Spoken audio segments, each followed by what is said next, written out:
A las escuelas más actuales, de donde antes todo era universal, general, absoluto, claridad, medio racional, determinismo, consenso.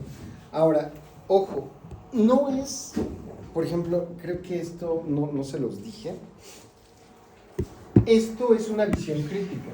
Es decir, no todo es determinista, no todo es objetivo, no siempre hay consenso entre todos, no se puede analizar todo solamente con datos numéricos, no todo tiene una explicación, no todo se puede acelerar y confirmar, que sería la postura positivista, sino la postura antipositivista, cualitativa, subjetiva, como quieran llamar, es local, particular, relativo, caos, hay ambigüedad, hay múltiples racionalidades, hay acción entre el actor y el sistema, hay confrontación, las cosas también son subjetivas, son cualitativas, se deben de comprender más que explicar, hay que dudar antes de afirmar e interpretar de forma diversa. Ahora, lo interesante es, efectivamente, esto es una crítica. ¿Por qué esto no funciona?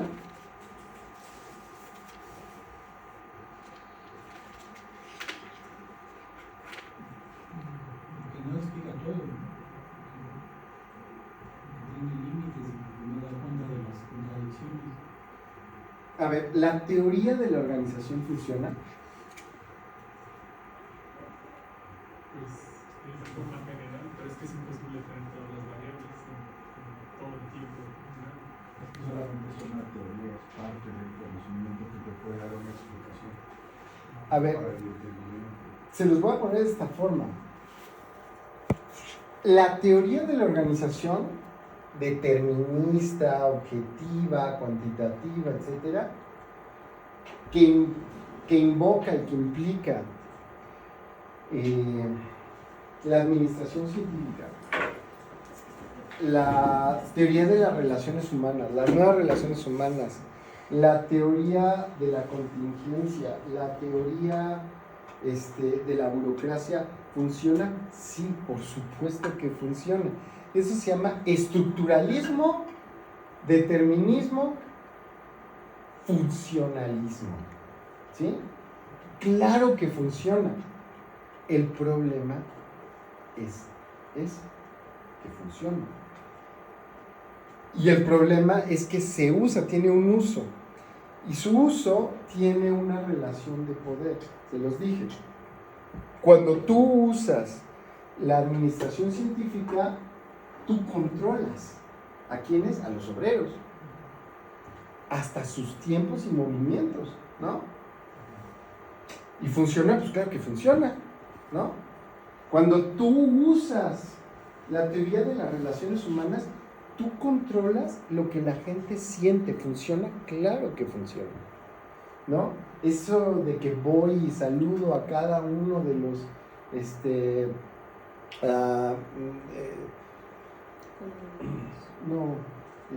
cajeros en un banco o en Walmart y les hablo y sé algo de ellos, algo que sientan algo por mí, que soy su jefe, sí, claro que sí, y sí funciona, por supuesto que funciona. El problema es ese, el problema es que funciona, ¿sí?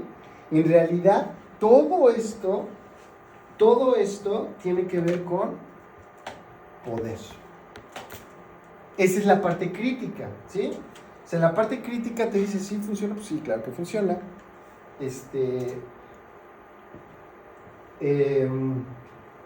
La cosa es que la administración científica le quita el poder a los trabajadores. La teoría de las relaciones humanas le quita el poder incluso de sentir a los trabajadores, porque los estoy induciendo a que sientan algo.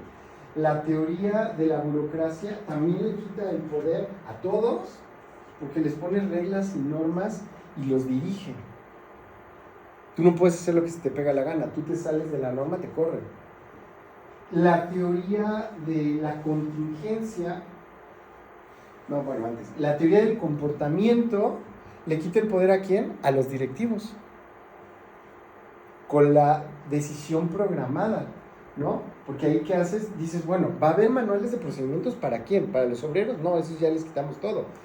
Para los directivos.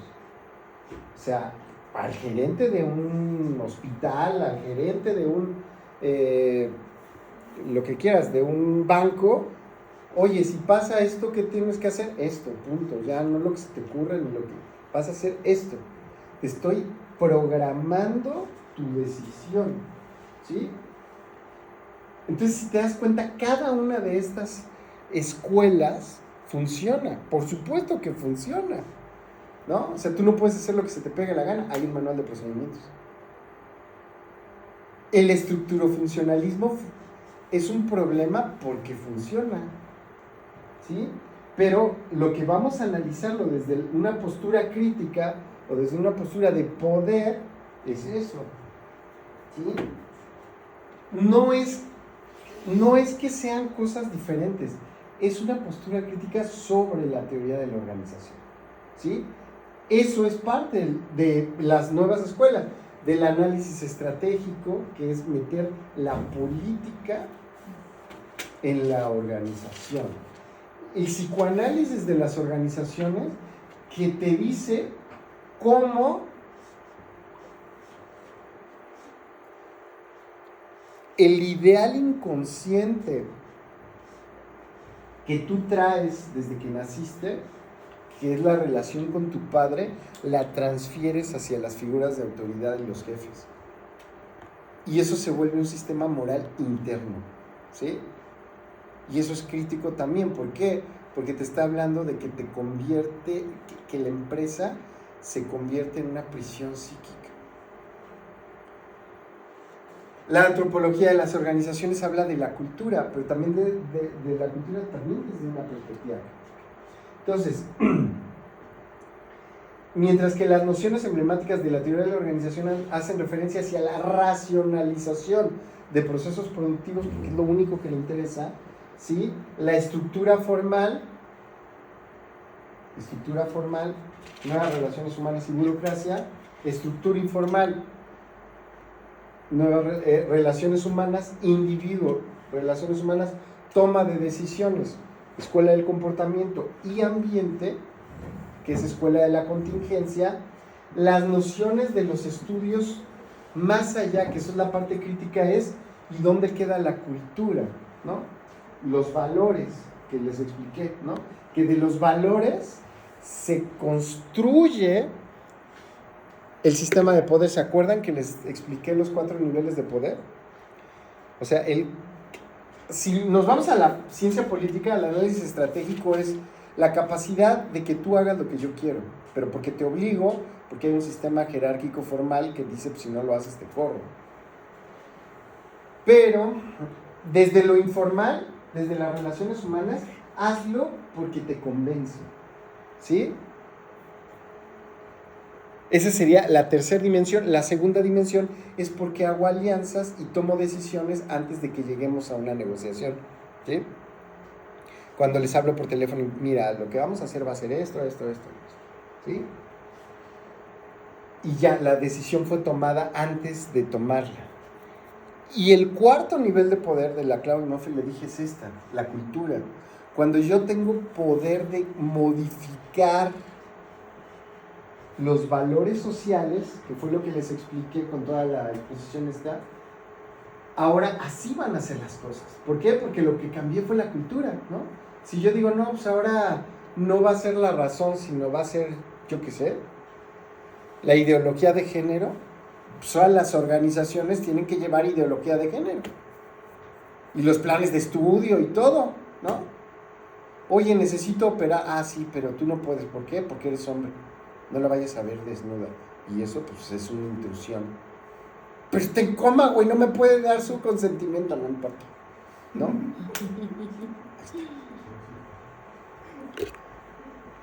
Entonces ahí está la cultura, ¿viste? Si tú modificas la cultura tienes poder.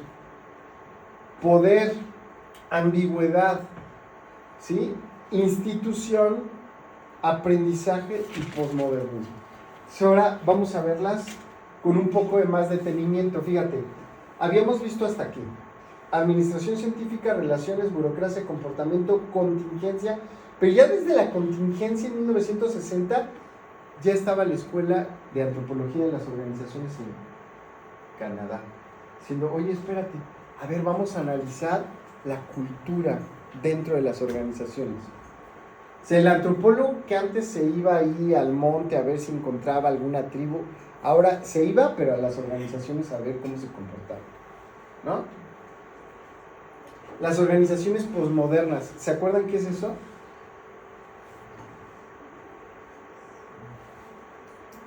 Es lo contrario de las organizaciones modernas. Las organizaciones modernas son las tayloristas fordistas, son la típica fábrica. Pero resulta que ahora ya prácticamente no existe esa. O sea, pues sí, hay algunas maquiladoras que siguen trabajando así, pero la mayoría de las empresas trabajan con otro sistema postmoderno, que ya no es el sistema moderno, que es el de Total Quality Management y Just in Time, que son sistemas de clústeres, ¿sí? No es una sola fábrica, sino son modelos de negocio donde hay ambientes, ¿no? Y en esos ambientes hay un proveedor, pero también hay otro, pero hay una parte que está fabricando una parte, otra que se vuelve el cliente interno de esa otra, y son sistemas súper complejos. Son mucho más eficientes porque son flexibles. Si necesitas modificar, nada más modificas una parte de la organización, no modificas todo el clúster, ¿vale? Esas son las organizaciones posmodernas. Análisis posmoderno. ¿Cuál será el análisis posmoderno?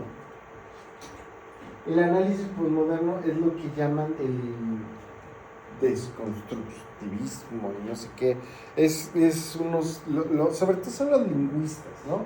O les llaman postestructuralistas, que son los que dicen, en vez de que una cosa signifique una cosa y solamente signifique eso, puede significar muchas cosas, ¿sí? Es el análisis lingüista, ¿no? La semiótica, es decir, de un significante, por ejemplo, calidad, puede tener un montón de significados. Depende de qué, de si eres ingeniero, de si eres contador, de si eres médico, de si eres administrador, de si eres pobre, de si eres rico, de si eres jefe, de si eres obrero, ¿no?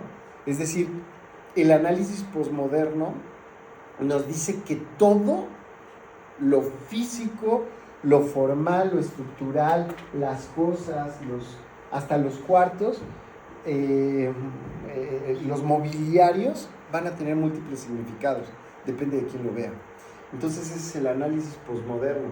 También tenemos el análisis estratégico, el psicoanálisis que ya se los expliqué, la cultura, la ecología. ¿Se acuerdan de la ecología de las organizaciones? Es por qué unas organizaciones sobreviven y otras no. Hay algunas que toman ciertas estrategias, otras toman otras. ¿Para qué? Para adaptarse. ¿A qué? A la contingencia. ¿Viste? Unes estos dos elementos. La teoría de la ambigüedad, donde dices, pues no todo está bien descrito, hay cosas bien raras. Por ejemplo, efectivamente, no es ver a la organización como un ente monolítico que no cambia, como un reloj, con sistemas internos que funcionan, que tú le mueves aquí y generas todo un movimiento. Esto es más complicado, son sistemas más caóticos, sistemas más pues autopoyéticos, entrópicos, complejos, donde hay ambigüedad, ¿sí? Donde hay ambigüedad. Y parte de esa ambigüedad se estudia con las anarquías organizadas y con una cosa que se llama Garbage Can Model. Ahorita les explico qué es eso. Pero es un sistema de respuestas buscando preguntas, que es mucho de las estrategias que se toman actualmente en muchas organizaciones. Ahorita les explico por qué se complica ese complejo. Entonces, luego, poder en las organizaciones, ya se los expliqué, los 4 niveles de poder. Aprendizaje organizacional, es lo de la innovación, ¿no? Ahora se busca que las organizaciones, pero eso ya estamos hablando ya de los años 2000, ¿sí? El aprendizaje organizacional que busca innovar, pero que a la vez, mientras más rápido innovas, más ganas, pero cada vez por menos tiempo. Y hay ambientes organizacionales, se los digo. Hay algunas organizaciones que están en ambientes tecnológicos que requieren de innovación y aprendizaje constante, I+D, investigación y desarrollo, y hay otras que no lo necesitan tanto, ¿sí? Porque están en ambientes más laxos. Luego, cambio organizacional. Todo esto implica cambio. Y a veces son cambios inducidos, cambios deseados, cambios necesarios o cambios contingentes, porque algo pasó en el ambiente, en la economía, hubo una innovación que obligó a todos los demás a modificar sus procesos, tal. Y finalmente, la última de todas las escuelas, ¿cuál es? Es esta clase. Así es. Entonces ahí les va. Aspectos a tomar en cuenta. Igual ya habíamos visto la metáfora, los niveles de análisis, concepciones centrales, autores, conceptos y aspectos filosóficos, epistemológicos y metodológicos. ¿Sí? Chale, no se me vean carajo. A ver, voy a hacer un movimiento. ¿Vas a sacar? Sí, es lo que voy a hacer.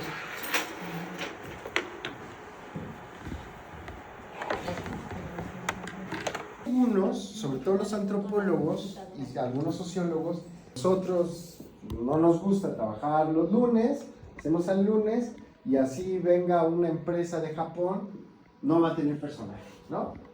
Y entonces o la empresa se adapta a la cultura o la empresa se va. Por ejemplo, aquí en Morelos hay un chingo de empresas que se han ido porque dicen que los morelenses son bien conflictivos, ¿no? O sea, tienen una cultura de conflicto, ¿no? Entonces, eso es la cultura como variable externa, ¿sale?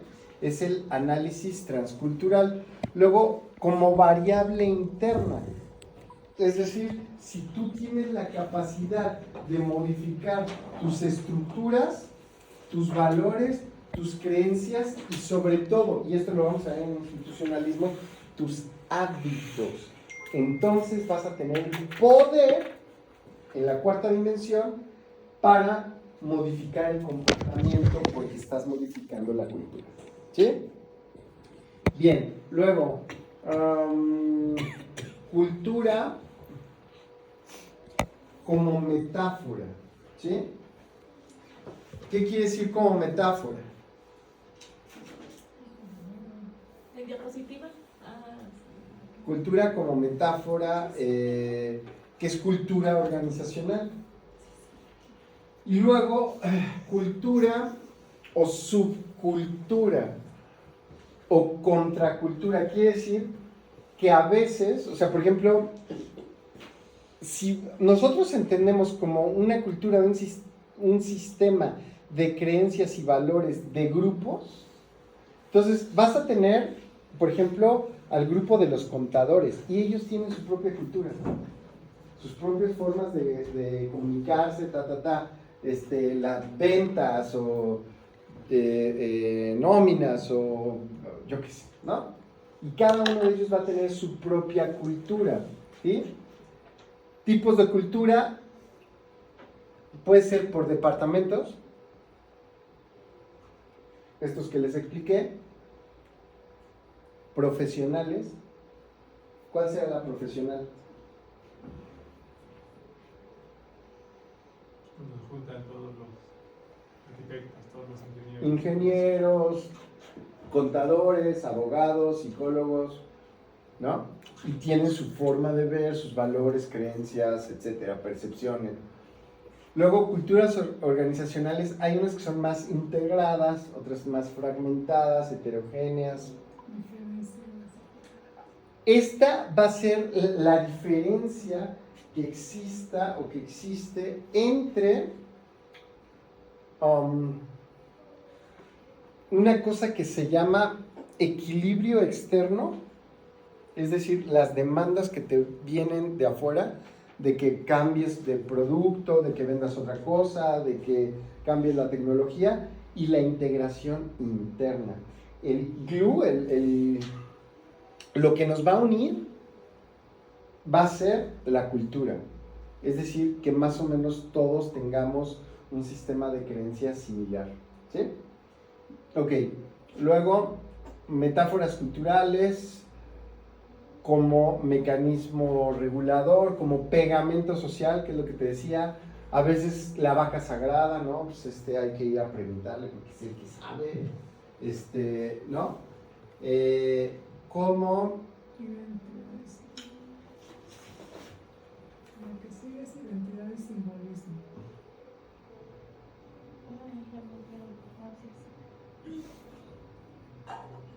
Si hacemos más para atrás.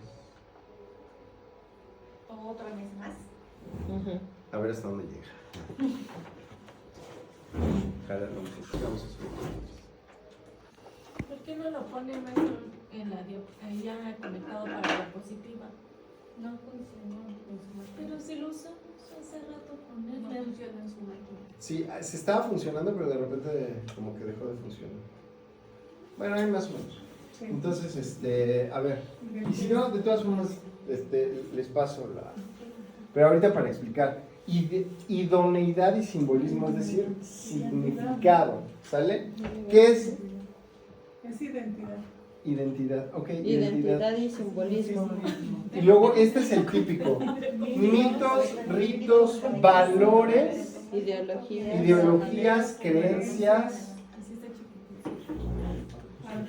artefactos simbólicos, lenguajes, historias, sagas organizacionales como componentes de los diferentes niveles culturales. Pero sobre todo esto, mitos, o sea, mitos. Por ejemplo, estos siempre se debe de hacer así. Ritos, ¿cómo lo haces constantemente? Valores, ¿qué es lo que valoras? Tanto por parte de la organización como por los grupos, ¿sí? Sociales. Ideologías, creencias, y eso me genera comportamientos, ¿sí? O resistencias o bla, bla. Bueno, la organización como espacio de construcción e interpretación social de la acción y el significado, como espacio de creación y control de cultura, como influencia cultural en la gerencia, Como herramienta, ¿no? Administrativa. índices de distancia del poder, individualidad, masculinidad, aversión, etc. Luego, La influencia cultural en Nuevas formas de organización. no, organizaciones posmodernas, nuevas formas de organización posburocráticas, o sea, las organizaciones modernas se llaman jerárquicas o burocráticas, ¿sí? Y las otras pues, serían posburocráticas, organizaciones post-tayloristas, ¿sí? Organizaciones postmodernas. Si las organizaciones modernas son las fordistas, las postmodernas serían las toyotistas, pues son las japonesas, ¿sí? Lean Production, ahí dice Lean, que es organización flexible, reestructuración de sistemas productivos como modernización y flexibilidad organizacional. ¿Se dan cuenta? En teoría de la organización teníamos aquí siempre como un autor. Aquí pueden ver que son un chingo de autores. Y la concepción metafórica, por ejemplo, aquí es la organización ya se ve como una cultura. Elemento de la organización emblemático, la cultura, los símbolos y la identidad.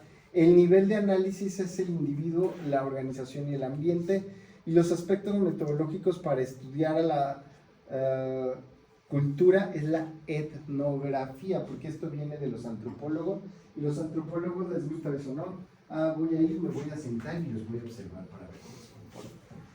Me voy a fundir entre ellos.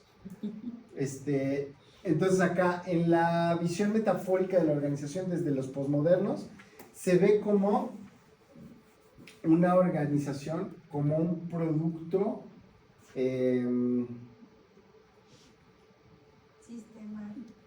como sistema productivo delgado. Como un sistema productivo delgado. ultra flexible.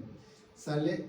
Los elementos de la organización emblemáticos es la forma, el nivel de análisis es la organización, no los individuos ni los grupos, y los aspectos metodológicos es investigación y análisis teórico. Nuevo institucionalismo. Reglas, valores, prácticas, roles y rutinas como Conceptos, ideas relevantes. Valores, si se dan cuenta, es lo mismo que ponen en la Escuela de la Cultura. Son muy parecidas. De hecho, es como muy difícil distinguir entre uno y el otro. ¿Cuál es la diferencia? Esto. ¿Cuáles son los autores? Porque aquí los autores resulta, en el otro, estos autores son sobre todo antropólogos, mientras que acá estos hay como de todo, hay algunos que son como politólogos, otros son sociólogos, etc. Entonces aquí son reglas, valores, prácticas, roles, rutinas, como componentes esenciales de la institución.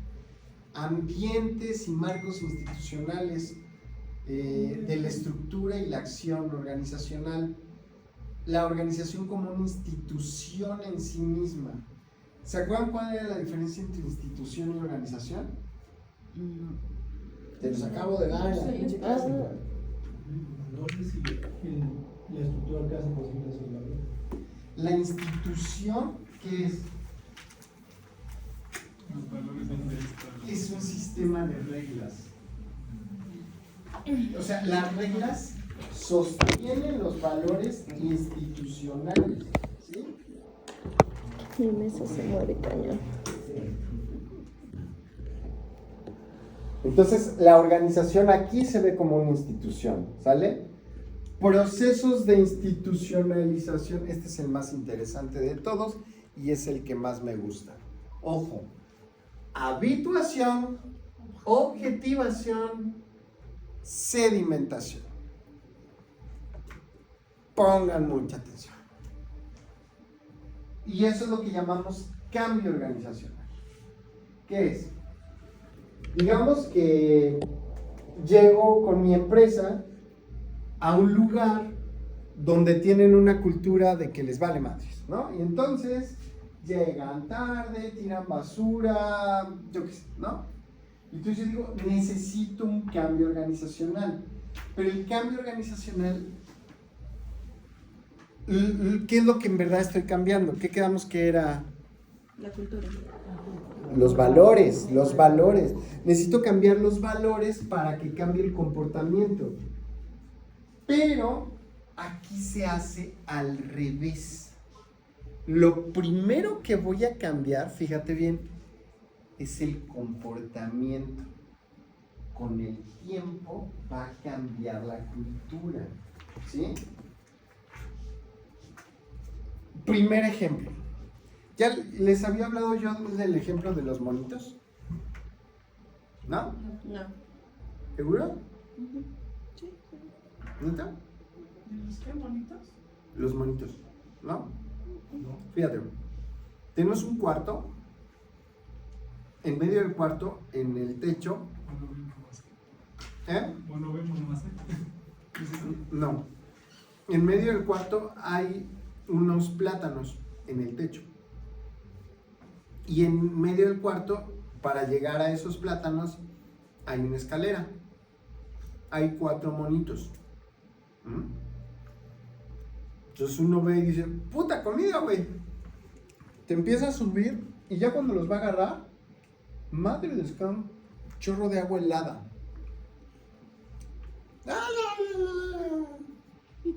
¿Quién sabe qué pasó? ¿Sí? Un segundo monito. Bueno, ya quién sabe qué pasó.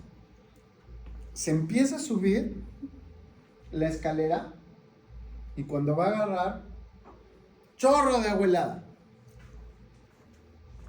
Ya como que empiezan a encontrar una relación causal.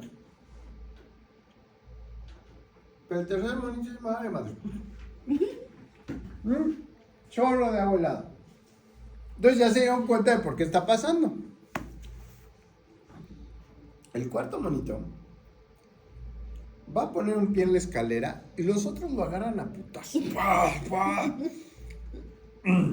Ya sacaste boleto para el callejón de los chingadas. Lo hará también monito. Entonces, Nadie se atreve. Ujú. Nadie se atreve, porque sabe que va a recibir una golpiza. Bueno, primer generación. Ahora, sacas a uno de los primeros monitos. Lo sacas y traes a uno nuevo, que no tiene idea de qué está pasando. Lo traes y hay otra vez 4. Uno de una segunda generación y 3 de la primera. Este que no sabe qué está pasando, ve una escalera, ve unos plátanos y dice, güey, se va a subir y los otros lo agarran a golpes. Él no tiene idea de por qué. Pues, ¿qué les pasa, pinches locos? Oye, ya llevan mucho tiempo encerrados, ¿no? Estudiaron la MAO, creo. Entonces, bueno, pues ya, a ver, otra vez. Y otra vez una golpiza. Y ya entendí. No me voy a subir a esa madre. Me van a partir mi madre, va, pues así. Chupamos tranquilos, mejor. Ya, vamos a empezar a marcar la cara. Sacan a un segundo de la primera generación y meten a un segundo de la segunda generación para tener otra vez 4. El que acaba de llegar no sabe nada. Se va a subir y los otros 3, incluido el primero de la segunda generación, tampoco sabe por qué, pero lo empieza a golpear. Él simplemente está repitiendo el patrón que aprendió de la primera generación de monitos. El segundo de la segunda generación de monitos recibe la golpiza y entiende que es un tabú, que pues ya no puede subirse ahí porque pues, va a ser golpeado. Entonces tengo 2 de la segunda generación y 2 de la primera generación, ¿sí? Saco a un tercero de la primera generación y meto a un tercero de la segunda generación. Ojo, ya nada más tengo a uno que sabe, porque lo vivió, que cuando se sube y trata de agarrar el plátano, le va a caer agua helada. ¿Sabe por qué? Nada más uno. Los otros 2 solamente saben que si tratan de subirse van a recibir una golpiza. El cuarto, que tampoco sabe nada, se va a subir y los otros 3, uno que sabe por qué y 2 que no saben por qué, fueron de la segunda generación, lo agarran a golpes. ¿Sí? Pero no saben por qué, lo están golpeando. Y él pues dice, pues ya ahora le va.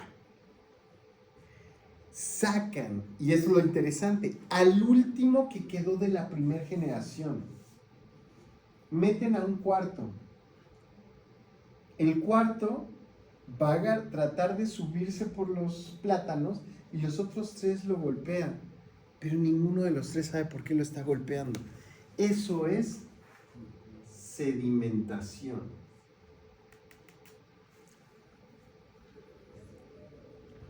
Habituación es tú empiezas a hacer que los trabajadores hagan algo. Que empiecen, yo que sé, a llegar temprano. ¿Cómo? No sé, a golpes. O sea, les pones un checador de dedo. Si no lo hacen, les descuentas el día. Pues es un golpe, ¿no? Entonces, pues ellos traen una cultura de llegar tarde, de que les vale mal, pero les pones eso. Al principio, pues no les va a gustar y todo, pero dicen, bueno, pues ya, para que no me descuenten, llego a tiempo, ¿no? Entonces, habituación. Primer generación. Segunda generación, bueno, luego, habituación, objetivación. Como lo que no puedes o te cuesta mucho trabajo medir es el valor. Entonces, ¿qué es lo que mides? El hecho. Que lleguen a tiempo. Si llegaron. Y ya todos hiciste el cambio organizacional a un nivel inconsciente. Ya todo el mundo empieza a llegar a tiempo. Y de repente, ¡pum! Les quitas el checador y lo siguen haciendo. Pero ya no saben por qué. La sedimentación es que cuando llega un siguiente trabajador, lo va a seguir haciendo, pero él nunca pasó por la etapa del checador. Es decir, lo que está sedimentando no es la forma, no es el proceso, es el valor. Y si lo haces y de todos modos, después de que se los quitas, vuelven a llegar tarde. No, porque ya instauraste el valor. Si lo instauras, entonces es una institucionalización. Que se vuelven a llegar tarde quiere decir que no se instauró. Exactamente. Lo se hizo. No fue Exactamente. por suficiente tiempo. Ahí está. O sea, ese es el proceso de institucionalización. Si no haces ese proceso de forma correcta, no hay institucionalización. Hay organizaciones que nunca llegan a institucionalizarse. ¿Cómo lo notas? Pues porque siempre viven en la informalidad. No, pues aquí ya sí se hace.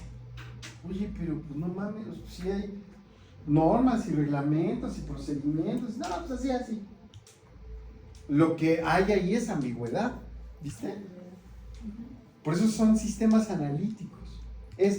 ¿Qué voy a usar yo? Pues depende de cuál es tu problema, ¿no? Cada una de estas teorías que les estoy enseñando pues ahí yo metería esto, acá yo metería aquello, porque me interesan procesos o objetivos o decisiones o estructura o analizar la ambigüedad o los grupos o la parte informal o quiero investigar los procesos en relación con, digamos, ¿no? Eso es la institucionalización. Para mí, habituación, que viene de habitus, es un concepto de Pierre Bourdieu, un sociólogo, objetivación, que lo hagan, cambio organizacional, y sedimentación, que es que se transmita a la siguiente generación. Y lo que estoy transmitiendo no es la forma, es el valor. Porque el valor ahí, ¿cuál es? O sea, puntualidad. No poner un dedito. O sea, ese no es un valor, ese es un procedimiento. Pero lo que está detrás es yo quiero que llegue temprano. Yo quiero que no sé qué. ¿Me entiendes? Alguna vez nos dijeron, oye, me dijeron, necesito contratar a 1,700 médicos. Porque iban a abrir unos hospitales en la Ciudad de México. Y entonces me reuní con el secretario de Salud y le dije, ¿qué quieres? Porque depende de lo que quieras, depende del objetivo, es la batería de pruebas, la cantidad de tiempo, el tipo de entrevistas, la estructura, las posiciones. Y me dijo una cosa muy sencilla, me dice, no quiero que se roben las medicinas. Me dice, porque hay un chingo de robo hormiga y pues los dejan sin medicina, ¿no? Se lo meten a las batas y va. A la mitad ya no hay medicina, ¿no? Entonces, pues entonces no había el valor, ¿no? O sea, entonces dije, bueno, pues hay que diseñar un sistema de contratación donde ellos ya traigan ese valor, y si no, hay que diseñar un sistema de que se habitúe, se objetive y se sedimente. ¿Bien? Bueno, entonces esos son los procesos de institucionalización. Campo organizacional, isomorfismo. ¿Qué es el isomorfismo? Es empezarte a comportar como otros se comportan. Isomorfismo institucional, mecanismos de cambio, ya se los expliqué. Isomórfico, hay 3. Mimético es me comporto igual que el otro. Coercitivo, obligo al otro.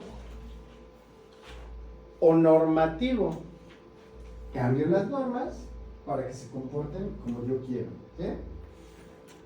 Eso es cambio. Luego hay otra cosa que se llama mitos racionalizados. ¿Qué es un mito racionalizado? Una idea que no tiene fundamento, pero que finalmente termina siendo ley. Así es. ¿Saben qué? Vamos a usar inteligencia artificial para llevar nuestros procesos porque eso nos va... Lo está haciendo todo el mundo, isomorfismo mimético, y eso está haciendo que seamos exitosos. Y es un mito, no está comprobado, pero está racionalizado, ¿no? O sea, lo racionalizas, decir, pues si lo está usando todo el mundo es porque funciona y entonces que eso nos va a hacer ser más eficientes a la hora de atender a nuestros pacientes, a nuestros clientes, a nuestros, yo qué sé, ¿no? A nosotros, por ejemplo, en el sistema de salud, en las terapias, cuando damos terapias, ponemos compresa caliente en algunas ocasiones y, por ejemplo, se pone ultrasonido, pero ha sido como un mito, porque realmente no tiene fundamento que pongas compresa y ultrasonido porque es el mismo efecto y finalmente muchos compañeros ya lo recetan así cuando los libros dicen que no es una buena combinación. Y hasta que ahorita, por ejemplo, hemos empezado a hacer nuevamente la didáctica para decir, bueno, los libros dicen esto, no puedes ponerlo, y ahorita estamos cambiando ese paradigma, finalmente. Sí. Eso es un mito racionalizado, ¿no? O sea, es un mito, porque no necesariamente es cierto, pero decimos que lo es, ¿vale? Luego hay otra cosa que se ve peor, ¿verdad? ¿Sí? Sí. Mito racionalizado, lógica de lo apropiado frente a la lógica de la consecuencia, instituciones agregativas versus integrativas, ¿no? Que van agregando o que se van integrando, institución como conjunto de reglas, regulaciones, normas y pensamientos, es decir, cómo piensa. Y el otro, que es de donde nació el nuevo institucionalismo, porque además tiene unos que son sociólogos y otros que son políticos. O sea, el nuevo institucionalismo tiene tres vertientes: nuevo institucionalismo económico, nuevo institucionalismo político y nuevo institucionalismo sociológico. La parte sociológica es esto, de los mitos racionalizados, los procesos de institucionalización, que es sociológico, ¿no? Aprendizaje como social de valores y todo eso. El otro, que son la parte política, y la otra, esta es la parte económica, teoría de costos de transacción. ¿Qué es la teoría de costos de transacción? Williamson se preguntó por qué existen las organizaciones. Porque todo el mundo decía, pues existen y ya, güey, o sea, no, por algo existen.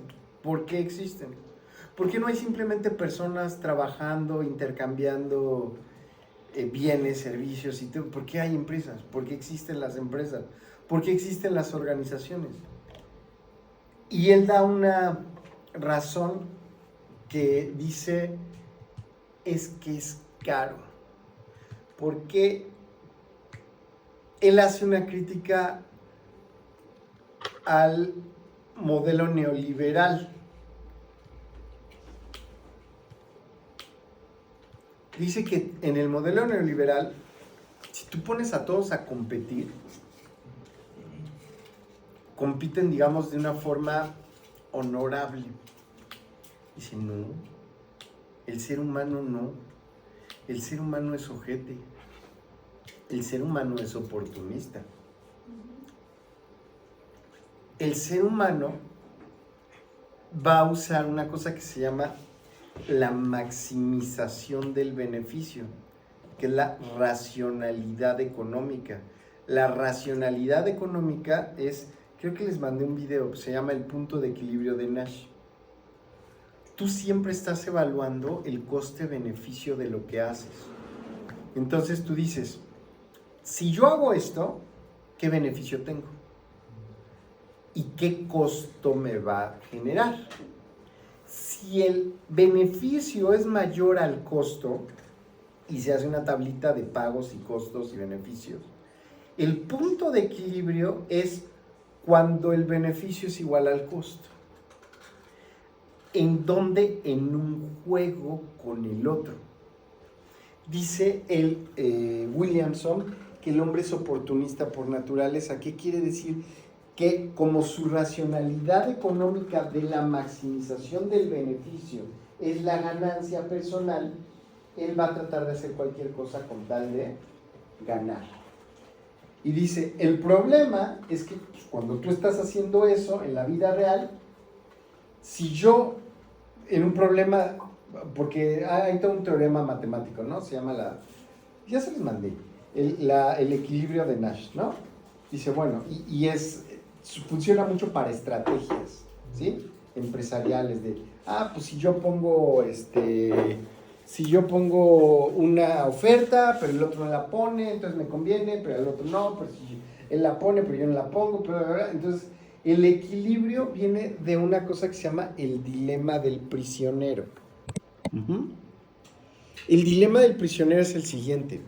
Yo pongo a dos personas, les digo, a ver, yo sé que cometieron un crimen, pero las encierro en dos espacios diferentes y les ofrezco el mismo trato a las dos.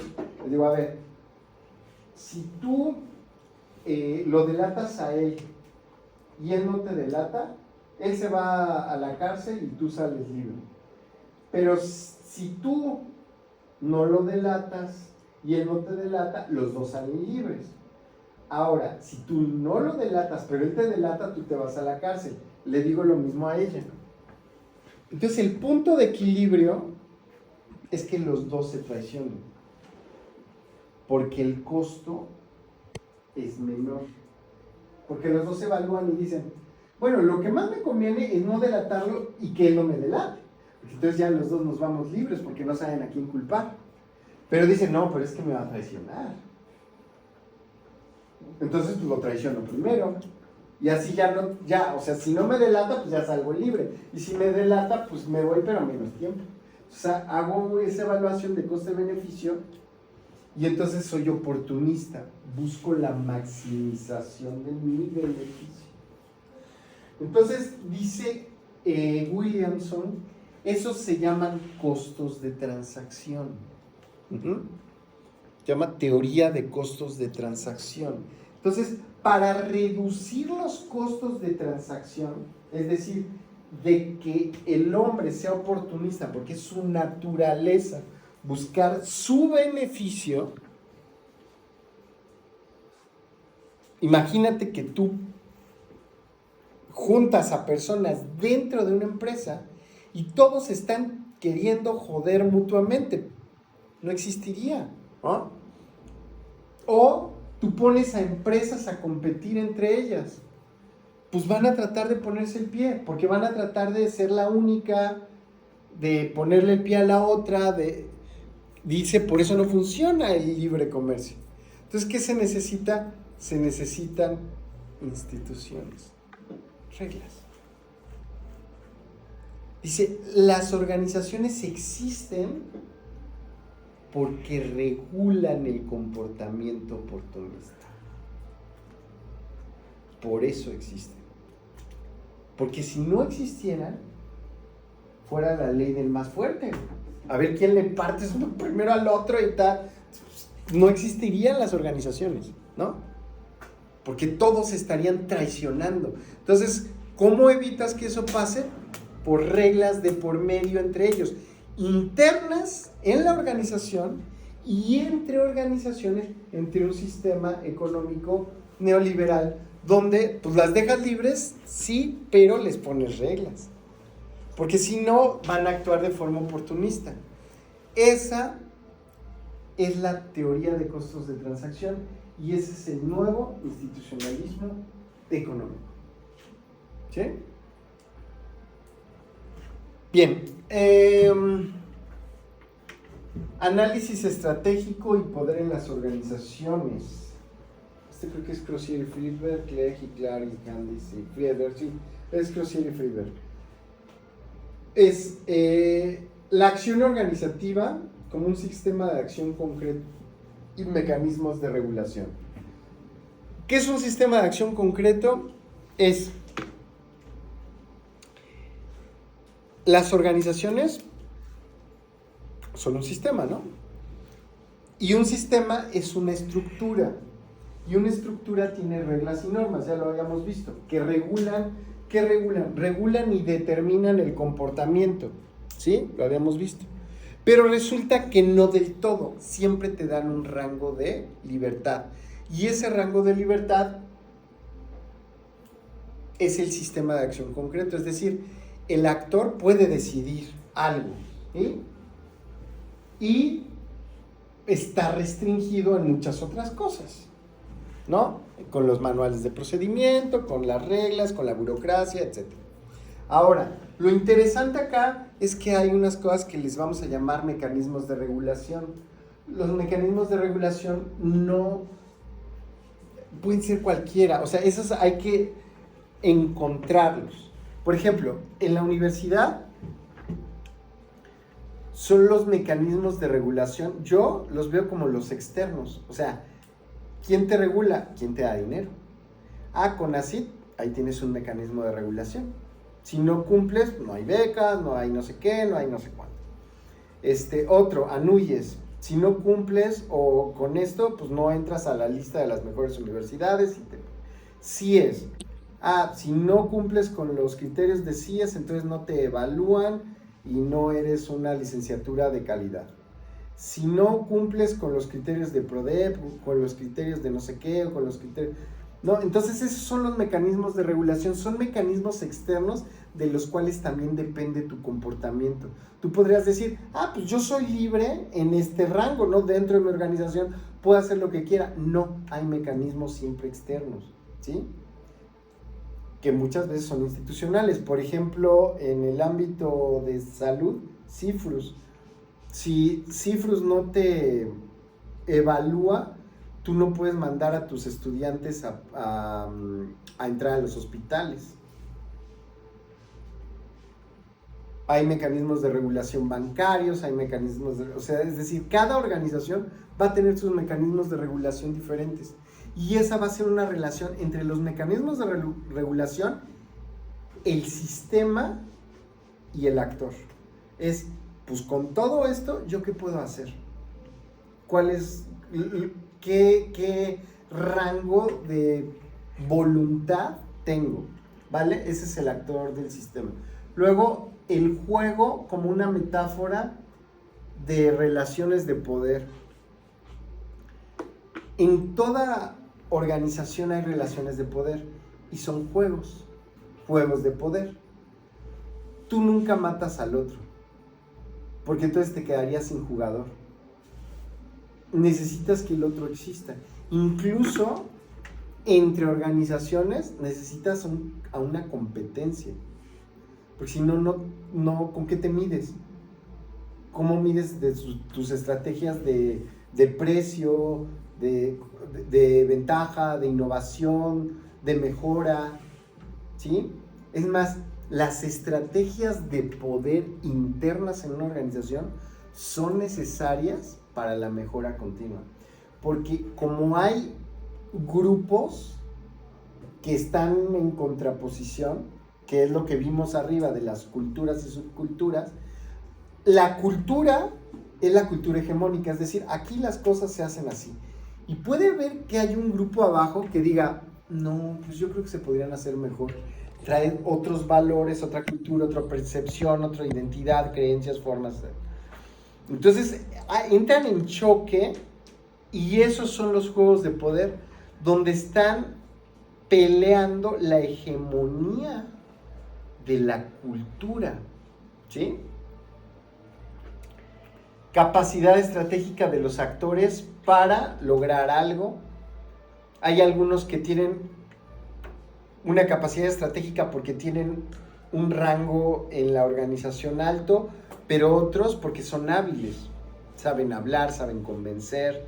Otros porque tienen algo que todos los demás quieren y solamente ellos lo tienen, ¿no? Un conocimiento técnico específico del cual todo el mundo necesita y nada más ellos lo manejan, etc. ¿Vale? Es la capacidad estratégica. Regla como fundamento de las relaciones de poder y poder como fundamento de la acción organizada. El micro, el poder que tienes tú frente al macro poder. Las relaciones de poder interorganizacionales, ya les dije, entre organizaciones y intraorganizacionales, ¿no? Las de adentro y las de afuera. Luego, ejercicio de poder como forma discursiva, es decir, el que controla el discurso, el que controla los significados, controla la cultura y por lo tanto controla el poder. El control, conflicto y dominación, ¿sí? Ahora, para dominar, ¿qué es lo que necesito? ¿Qué es lo que necesito poder controlar? Su pensamiento. Es una forma de manipular. Bueno, los pensamientos y sentimientos, pero la cultura, los valores. Pero viene siendo parte del pensamiento, cuando ya lo manipulas y ya lo tienes influido como parte de un valor, dentro de la cultura ya lo puedes modificar. Fíjate, o sea, en el comportamiento hay 3 niveles. Pensamiento, que es la razón. Sentimiento, es la lógica de sentimientos que vimos con la Escuela de las Relaciones Humanas. Y el comportamiento. La parte del sentimiento viene movida por una concepción inconsciente de algo que yo siento que es adecuado o inadecuado. Eso viene de mis valores intrínsecos, de mi historia de vida. O sea, si a mí me enseñaron toda la vida que, yo qué sé, que mentir es malo en mi casa, y entonces yo cuando, que es muy importante lo de el rollo de esto de los japoneses, el honor, ¿no? Que es muy importante el honor para la familia, para la empresa. Entonces, si tú llegas y te empiezan a pedir que te comportes de forma corrupta, entonces hay una cosa que le vamos a llamar disonancia cognitiva, es decir, una disonancia entre lo que haces o te piden y lo que tú eres y sientes. Y entonces entras en un choque y te empiezas a sentir mal. Literal, algunas personas incluso se empiezan a enfermar, les da ansiedad, etc. Ahora, esto se puede modificar en un individuo, sí, a través de los procesos institucionales de habituación, objetivación y sedimentación, es decir, que los introyectes ya de forma inconsciente. No es automático y hay que estarlo haciendo, hasta que ya tú creas que tu percepción racional sobre un input externo sea positivo sobre algo que antes era negativo. Y es ahí cuando tienes poder, porque lo que estás haciendo es dominar, ¿sí? Porque lo que tú antes no pensabas que fuera bueno para ti, ahora piensas que es lo que es bueno para ti. Visiones de poder funcional, disfuncional y crítico, y relaciones de poder abiertas, encubiertas y latentes. ¿Qué quiere decir? Hay conflicto. A veces el conflicto no se ve, es latente, pero hay conflicto entre valores, personas, grupos, individuos, objetivos. Hay otro que es encubierto. Te estoy pegando porque quiero algo, tengo yo un objetivo, una necesidad, y entonces empiezo a golpear, ¿no? Pero no me muestro. Y el que es abierto es, pues ya, vámonos a la guerra y ya directamente. ¿no? El que ya no se ve. Pero siempre hay conflicto. Ahora, el problema es cuando hay un conflicto interno. Cuando el conflicto es interno, es cuando tú no te diste cuenta en qué momento los valores del otro te los empezaron a meter, a introyectar, y de repente empiezan a ser como que esa disonancia cognitiva con tu personalidad. Esa personalidad depende de una cosa que le vamos a llamar... Bueno, hay niveles ahora internos, ¿sí? Inconsciente o subconsciente, preconsciente y consciente. En la parte consciente esta es la parte racional. En la parte preconsciente y subconsciente es la lógica que vimos en las relaciones humanas de sentimientos. Y en la parte consciente también vamos a tener el comportamiento, ¿sí?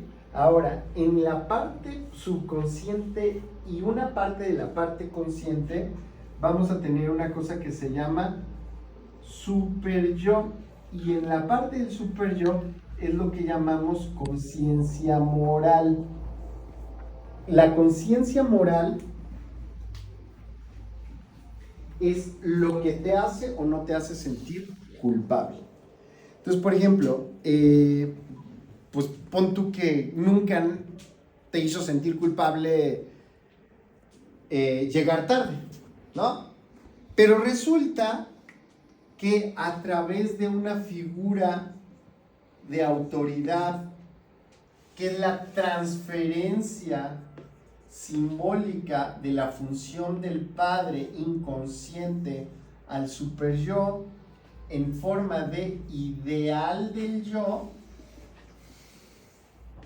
se convierte en la estructura lógica de la conciencia moral interna. Es decir, cuando adquiriste la conciencia moral del otro en ti. Y para eso hay que usar un cuento. Voy a aprender una cosa. Pero sigue siendo una forma de manipulación. Porque Claro, sigue siendo un pensamiento. totalmente es una forma de manipulación, pero es muy efectiva, porque fíjate, en los otros dos casos, en la administración científica, para que trabajaras, yo lo que hacía era te daba dinero, págale más y pues así trabaja, ¿no? Entonces hay que pagar. En las otras, ¿qué te pongo un supervisor? Pero ¿qué pasa si te quito el supervisor y te dejo de pagar dinero? ¿Qué pasa con tu comportamiento? Pues ya dejas de trabajar, ¿no? No tenías poder. El poder real es cuando yo me vuelvo tu ideal del yo hacia una figura de autoridad que se transfiere a tu sistema moral interno, preconsciente, es decir, no te das cuenta. ¿Cómo? A lograr un vínculo contigo. Se los voy a explicar con un cuento. Pongan atención porque se complica. ¿Ok? A ver, ya. Atención. Tótem y tabú.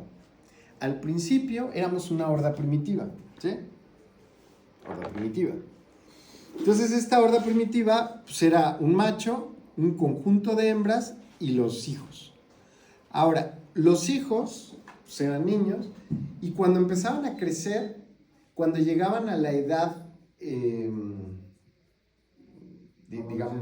la adolescencia, ya tenían la madurez sexual para tener acceso al endogrupo, es decir, a las mujeres del grupo, lo cual deseaban, pero prohibición universal del incesto. ¿Se acuerdan? Levi Strauss, el que creó los pantalones Levi's, la mezclilla. Entonces, ¿de qué les hablan? Sí. Entonces, el macho dominante, ¿qué hace? Dice, no, son mías. Y expulsaba a sus hijos. Entonces, los hijos expulsados, fíjate qué hacían. Los hijos expulsados decían, púchale, pues yo sé que individualmente no puedo contra él. Él es más grande y fuerte. Si me le enfrento, me va a matar. ¿Pero qué crees? Nos ha expulsado a varios. 1, 2, 3, 4, 5, 6, sí le andamos rompiendo la pirinola. Hola, ¿qué onda? ¿Vamos a romper? Sí, vamos. Entonces se unen y van y lo matan. Pero cuando lo matan, se dan cuenta de algo. Dicen, oye, este güey sí tenía como mucha fuerza, güey. O sea, yo en el fondo sí quisiera ser como él. Y se lo comen. Hacen carnitas y se lo comen. ¿Les suena descabellado eso? Matar al padre y luego comértelo. Lo hacen cada fin de semana, güey. Yo morí por tu culpa. Este es mi cuerpo y cómetelo. Y te lo comes, ¿no? Es la hostia. ¡Hostia! Es la hostia, ¿no? Vaya y la chingada. Entonces, fíjate. Dices, güey, pero es que yo quería ser como él. Entonces, ese que primero un padre, el père terrible, ¿no? El padre terrible, porque era un padre amenazador, se vuelve un padre simbólico, que significa, que simboliza algo. Deja de ser un padre imaginario y se vuelve un padre simbólico, el que simboliza que la función del padre. ¿Y cuál es la función del padre? Se dan cuenta luego además que mataron al único que podía poner control en la familia. Y para sostener ahora la familia necesitan instaurar una ley. La ley del padre. ¿Cuál es esa ley del padre? Más fuerte. La prohibición universal del incesto. Porque a lo que quería el padre, pues, si son tu familia, pues no te las andes tirando. Entonces, aquí nadie puede. ¿Quieren que seamos? Sí, pues aquí nadie puede meterse con las de la familia. Y así nace la sociedad humana. Entonces, esa estructura simbólica se repite en cada uno de nosotros. Es el Edipo que les dije. Tú naces, no sabes que es tu mamá. Y de bebé empiezas a desear lo que te da, ¿no? Primero la comida, el cobijo, la seguridad y todo eso. Y luego empiezas a tener un deseo sexual por ella. No sabes que eso está mal, eres un bebé. No sabes que está prohibido, no sabes que es un tabú. Hasta que llega una función, que es la función padre, que instaura la primer socialización, la primer regla. Y que dice Lévi-Strauss, que es la única regla que es universal. O sea, que la tienen todas las culturas del mundo, desde la primera hasta la última. No importa si sean judíos, católicos, mongoles o maoístas, o sea, de la Mao. No importa, güey. Hay una prohibición universal del incesto, ¿sí? Y si la violas hay consecuencias. Se violó en la Edad Media, ¿no? Para poder tener, o sea, al principio en la Edad Media hay dos, ¿no? Baja Edad Media, Alta Edad Media. Baja Edad Media, necesitamos chingarnos a todos para tener más propiedades y más producto y más gente y más, hasta que de repente vamos a dejar de matarnos, ¿no? Bueno, a ver, vamos a hacer una cosa, güey. Yo te voy a respetar a ti tus tierras, tú respetas las mías, güey, y voy a respetar a tu primogénito, ¿sí? A tu primer hijo, varón, y él puede heredar, y tú respetas al mío. Pues, ¿qué crees? Tuve una hija. Pues, ¿cómo le hago para conservar todo esto? Voy a casar a tu hijo con mi hija. Entonces, ahora, para mantener las tierras, se empezaron a casar entre primos y hermanos y empezaron a violar esto. Y empezaron a tener un montón de problemas médicos. En particular, problemas de coagulación. Entonces, esto además tiene una base no solo antropológico e histórica, tiene una base científica. ¿Sí? ¿Sí? Entonces, la ley del padre instaura la primera vez que empiezas a sentir culpa, porque en algún momento todos ustedes, bola de enfermos, pues eran chavitos, ¿no? Y decían, no, pues yo la verdad quiero con mi mamá, pero ese me la quiere quitar, ¿no? Pero pues no puedo hacer nada, está muy grande. Entonces, ¿qué hacen? Sueñan que lo matan. Tómala, por eso se llama el complejo de Edipo, ¿se acuerdan? Ahora todo empieza a tener sentido. Entonces, sueñan que lo matan, pero luego se empiezan a sentir que culpables. Y es ahí cuando nace el super yo, la conciencia moral, la culpa. Y esta culpa es la que instaura las relaciones institucionales de todos los procesos sociales, incluso los organizacionales.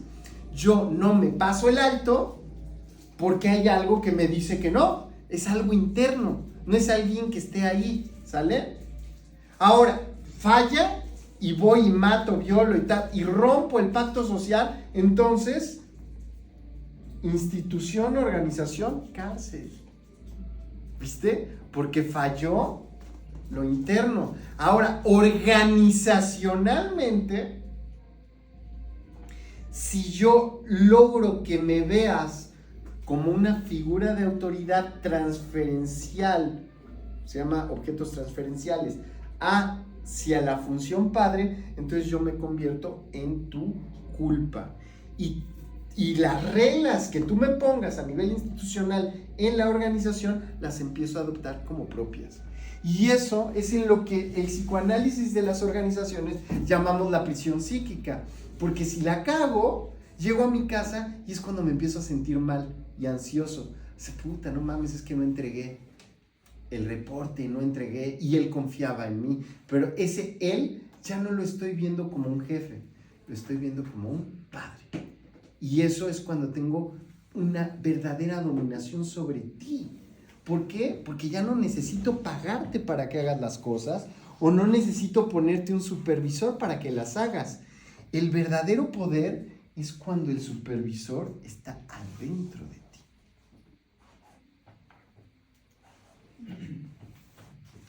Ya acabamos.